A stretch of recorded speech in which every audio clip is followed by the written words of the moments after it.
अबरार और हसारंगा के social media पर चर्चे। दोनों ने एक दूसरे से जश्न के अंदाज बदल लिए।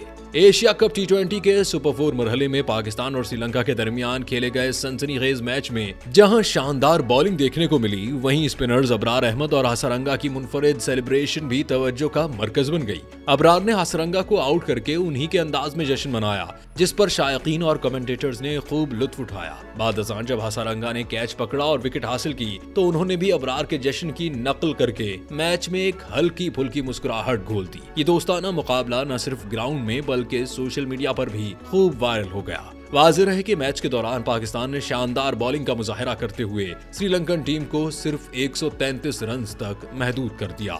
शेख ज़ैद स्टेडियम की पिच पर पाकिस्तानी फास्ट बॉलर्स छाए रहे और श्रीलंकन बैटर्स को खुलकर खेलने का मौका न दिया।